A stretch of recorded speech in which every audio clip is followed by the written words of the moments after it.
3 hours before we were supposed to leave for a family trip, Mills suddenly said, "Are you really coming with us?" She reminded me that I'm just a daughter-in-law and suggested I should stay home. I was excited about this trip abroad and had planned everything. I hoped it would help me get closer to my in-laws, but instead of improving, things got worse. They didn't want me to go, and Mills seemed pleased about it. Even my husband didn't say anything to support me. I felt hurt and fed up. If they treated me like this, I decided I didn't care anymore. They would regret leaving me behind, wouldn't they? So I did something unexpected. As I watched them leave, let me introduce myself. I'm Mess, 28 years old, currently studying design at an ad agency. I married Rick almost a year ago. We met 3 years ago while working on an ad project. Our initial conversations were about work, but we soon discovered we both loved to travel. Rick prefers traveling within the country, while I enjoy international adventures. We bonded over our dream trips and shared photos of places we wanted to visit. Our connection deepened over time, and Rick proposed to me after 2 years of dating. Although we haven't had our honeymoon yet, Rick often says, "I want our first overseas trip to be our honeymoon." "Have you ever been abroad?" I asked him once. "No, I'd always worry about not being able to communicate well," he replied. "Don't worry. With smartphones and basic English, we'll manage," I reassured him. "Really? I'm not completely fluent in English either, but I still really want to travel abroad. Seeing the landscapes I've only seen on TV or in books up close is incredibly powerful," I said to my husband. "Yeah, you're right," he replied happily. "Japan has so many charming places and must-see attractions, but I'm drawn to traveling overseas. Every time I travel abroad, I'm amazed by the scale of everything. Experiencing those magnificent views up close, which you can't fully grasp just by staying in Japan, is the real thrill of international travel. Until now, I mostly traveled with friends or by myself. Now I can go on overseas trips with my beloved husband, and it's so joyful to share those experiences together." However, I didn't realize there was a side to my kind husband that I hadn't seen before. I noticed it about 2 months after we got married. As part of our marriage, we decided to rent an apartment halfway between our workplaces. Even though his company wasn't doing well and his salary wasn't high, he still had some income. Yet just 2 months into our marriage, he surprised me with a request. "Hey Sally, it's about the rent. Could you cover mine for a while?" "Huh? Why?" I mentioned my salary was cut. I tried asking my parents for money, but they said to ask my wife after marriage. I hate to pry, but is your pay that low? I asked, surprised. My husband nodded quietly. He had always been smiling, but seeing him like this, I couldn't bring myself to ask more questions. I never expected something like this just 2 months into our marriage. I felt disheartened. I should have made sure to understand each other's salaries before getting married. I couldn't ask him to take on extra work, especially with his already long hours. I simply said, "Got it," and decided to cover the rent completely starting that month. But that wasn't the only issue. The frequent visits from my in-laws to our new home became a major problem. My husband's family includes his father, mother, and sister Amy. Since I agreed to cover my husband's share of the rent, my in-laws started coming over more often.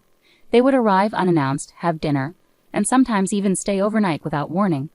It's not that I disliked my in-laws, but I felt uncomfortable, especially around my mother-in-law, who seemed to hold a grudge against me. Whenever she visited, she would make snide remarks.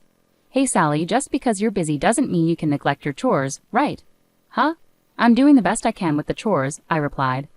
I heard from Rick that sometimes you come home later than him. As a wife, prioritizing work over household chores is unacceptable, you know, my mother-in-law remarked. "That's only when there's a deadline. Usually I leave on time and take care of things at home," I defended myself. Always getting defensive. "I bet work is more important to you than Rick, huh?" "That's not true. That's why I've said so many times that marrying into this family wasn't a good idea, right, Rick?" I turned to my husband, hoping for support. But he just chuckled uncomfortably and said, "Don't fight, okay?" It frustrated me most that my mother-in-law seemed to annoy me, but I was also angry at my husband for not standing up for me. Even when my father-in-law and sister-in-law made snide remarks, he just smiled and watched. He always went with the flow, which hurt me more than dealing with their comments. One day, when I came home from work, I found my husband looking at a Hawaii travel guidebook. "What's that for?" I asked, curious about the sudden interest in travel. As I asked, he lit up with excitement and eagerly began to speak. "Hey Sally, how about going on a trip to Hawaii together? You've been there before, right?" "Hawaii? I've been there like 3 times. "Yeah, I've been there, and my family also wants to go." "So your mom is coming too?" "Yeah, since we're already planning to go as a family, it'll be a family trip." To be honest, I felt nothing but anxiety about my husband's proposal. I really wanted to go on a trip abroad just with my husband, but with my in-laws involved, there were too many complications. Plus, I couldn't imagine my mother-in-law wanting to go on a trip with me, given how she felt about me. I tried to hint at my concerns indirectly, saying, I'd like to go to Hawaii, but I'm worried that your family won't enjoy themselves if I come along. That's not true. Besides, this trip was suggested by Mom, my husband replied. Hello, I called out as someone knocked on the door. We'll be right out. I raised my voice a bit and hurried to the front door. When I opened it, there stood my mother-in-law. Hello, Sally. Are you going out today? She asked. Huh? We're actually heading out on a trip right now. I'm really excited for Hawaii. It's been a while, I replied. What are you talking about? We're the ones going on the trip, she said, looking confused. Huh? I was momentarily taken aback by her statement. Just then, my husband rushed over from inside the house, saying, sorry, and apologized for being late. Seeing him, my mother-in-law smiled broadly and said, Rick, you're so late. I've been waiting outside. Sorry, Mom. My hair wasn't cooperating, he explained. You could have fixed that later. Come on, let's go already. Dad and Amy are waiting. Go on, hurry, she urged. Mom, that bag looks heavy. Let me carry it for you, my husband offered. Thank you. You're always so kind, Rick, she praised him. My husband blushed happily at her words. I felt a bit uneasy for a moment, but since it was the beginning of the trip, I didn't want to start off feeling irritated. Following them, I grabbed my carry-on and began putting on my shoes. Then my mother-in-law looked puzzled and slowly said, Wait a minute, Sally. What are you doing? What do you mean? I'm putting on my shoes too. We're going on a trip together, I replied, confused. Enjoy your trip then, she said coldly. Huh? What are you saying? We're all going to Hawaii together, right? I said, bewildered. I glanced at my husband, but he avoided eye contact with me. Seeing his reaction, my mother-in-law chuckled mockingly and said, Seriously, you weren't actually planning to come along, were you? Huh? Come on, cut it out. Why would I not be coming on a family trip? But this is supposed to be a family trip, you know. Huh? You're just a daughter-in-law, so obviously you're staying home and holding down the fort. 3 hours before we were supposed to leave, just as I was about to walk out the door, my mother-in-law's unexpected remark hit me like a ton of bricks. It sent a wave of anguish through my chest, making me feel dizzy and unsteady. Rick, what does she mean? I asked, desperately seeking clarification from my husband. I asked my husband, but he didn't respond. Instead, he headed towards the car with my MIL, leaving me feeling like I might collapse any moment. In that instant, my feelings towards my husband and my in-laws cooled rapidly. What did I expect? Maybe it was foolish to hope my MIL would ever support me, but I never imagined Rick would betray me like this. It became clear he had no intention of standing by me from the start. It all felt so absurd. I decided I didn't care anymore. That's what I thought. I did love my husband, that much was true. But I realized I was in love with an idealized version of him, not the real person. A spineless puppet who couldn't stand up to his family, a pawn dancing to his mother's tune. What had I ever seen in him? If only I had seen this sooner, things might have turned out differently. But dwelling on regrets now won't change anything. I resolved to take action. Their trip was planned for a week starting today. With that knowledge, I packed my belongings into cardboard boxes and called my father to bring a car for me. As I waited for my father, my phone rang. It was my MIL calling. I knew why she was calling, but I ignored it deliberately. She must have been furious. She had been calling me incessantly lately. But I stood firm in my decision. I wasn't going to answer that call. Then my husband called. He probably had a lot to say. I took a deep breath and answered.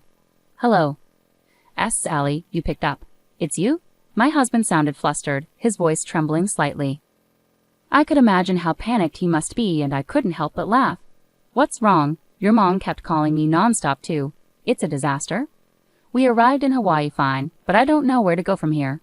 I really want to check into the accommodation, but I don't know where it is or how to get there. What should I do? Huh? You're asking me now? You left without knowing anything, and now you're asking me. Isn't this your responsibility? But you made the reservation, right? I thought someone in the family would have the travel plans. And no one knew anything. Typical of my spontaneous in-laws, I chuckled bitterly, and he raised his voice.